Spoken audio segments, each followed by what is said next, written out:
செய்தியை பார்த்து வருகிறோம். SRM ஹோட்டலுக்கு 38 கோடி ரூபாய் நிலுவைத் தொகை இருப்பதாக தமிழக அரசு தரப்பில் தெரிவிக்கப்பட்டிருக்கிறது. அண்மை செய்தியாக பார்த்து வருகிறோம். மேலும் விவரங்களோடு இணைகிறார் செய்தியாளர் ராஜேஷ். ராஜேஷ், வணக்கம். முழு விவரங்களை வழங்கலாம். வணக்கம்.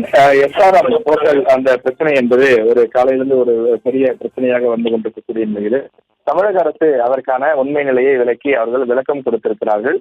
திருச்சியில் தமிழ்நாடு சுற்றுலா வளர்ச்சி கழகத்திற்கு சொந்தமான குத்தகை நிலம் அந்த நிலத்திலே கட்டப்பட்டிருக்கக்கூடிய SRM ஹோட்டல் அது வந்து அந்த ஒப்பந்த காலம் முடிவடைந்த காரணத்தால் சட்டப்படி நடவடிக்கை எடுக்கப்படுவதாக குத்தகையிலே குறிப்பிடப்பட்ட அந்த ஒப்பந்தத்தின்படி நடவடிக்கை எடுக்கப்படுவதாக தமிழக அரசு சார்பில் தெரிவிக்கப்பட்டிருக்கின்றது.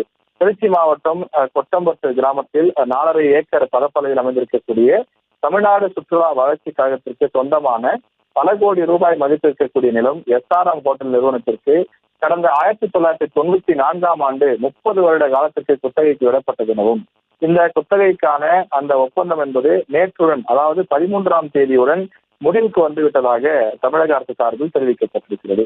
அது மட்டும் இல்லாமல் இவர்கள் ஏற்கனவே செலுத்திய தொகை போக மீதம் இருக்கக்கூடிய நிலுவைத் தொகை சுமார் 38 கோடி ரூபாய் தமிழக அரசுக்கு இன்னும் செலுத்தவில்லை, அதாவது SRM ஹோட்டல் நிறுவனம் செலுத்தவில்லை என்று குறிப்பிட்டிருக்கிறார்கள். இவ்வாறு பல கோடி ரூபாய் மதிப்புள்ள நிலத்தில் 30 ஆண்டுகளாக முழுமையாக குத்தகை செலுத்தாமல் SRM நிறுவனம் தனது ஹோட்டலை தொடர்ந்து நடத்தி வந்துள்ளது என்றும் குற்றச்சாட்டை முன்வைத்திருக்கின்றார்கள். எனவே இப்படிப்பட்ட சூழ்நிலையில் குத்தகை காலம் முடிவடைந்ததாலும் குத்தகைதாரர் முழுமையாக குத்தகை தொகையை செலுத்தாததாலும் தமிழ்நாடு சுற்றுலா வளர்ச்சி கழக அரசாணை மற்றும் ஒப்பந்தத்தின்படி முறையான நடவடிக்கை எடுத்துள்ளது என்று தமிழக அரசு சார்பில் விளக்கம் கொடுக்கப்பட்டுள்ளது.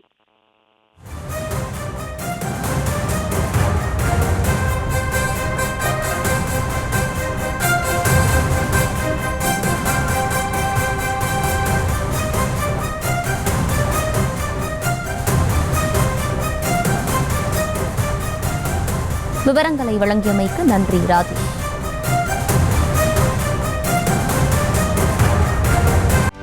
செய்திகளை உடனுக்குடனும் துல்லியமாகவும் தெரிந்து கொள்ள சப்ஸ்கிரைப் பண்ணுங்க.